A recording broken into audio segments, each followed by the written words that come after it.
How you define art depends on the artist. You may think it is an apple, but if the artist says it's a coin, then a coin is what it is despite your protests.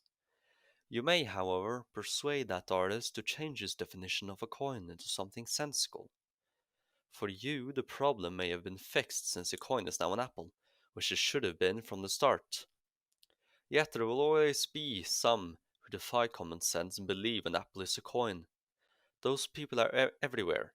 They have been with us since the dawn of man, and without them humanity is lacking. Yet there are some we could have gone without. Critics are meant to critique, often based on their own opinions, in art that may destroy the future of some or elevate others to greatness. Take modern art. It would likely not have succeeded back in the interwar period, purely because it is from a different from the art of that time and makes no sense. The art of that time was elegant, full of color and landscapes, something a young Austrian veteran was quite good at if you look at his art objectively. In a purely artistic lens, it should have been excellent, better than the majority of population. Yet a school of art and creativity rejected that young student.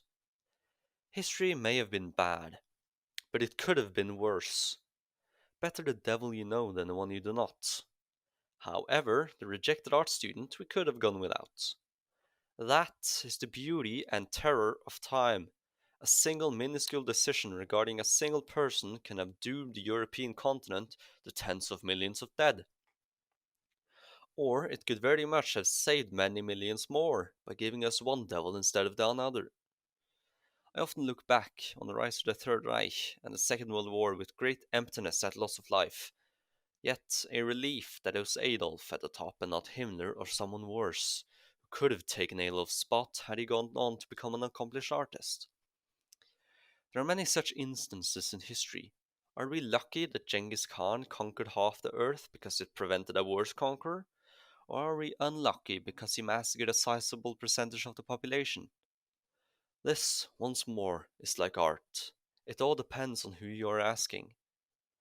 A pessimist would likely believe we got the worst devil, and we are unlucky that a single choice gave us the worse hand. An optimistic person would likely argue that we got lesser devil, and we got saved from a worse existence. As a realist, I would say that we live. It does not matter if we are unlucky or not, because there is no way to know. The past is unshakable and unreachable. History has had its devils, and we have overcome them. There is no need to know if it was the lesser or greater. We all have choices in our lives. Hopefully, we will never be faced with another crossroad the likes of which I have mentioned. Yet, it is inevitable. Choice is what defines a human. Take that away and we become less. No matter why, you have to choose. Always choose. Do not wait for history to choose for you, but define your own life and maybe, just maybe, you define history.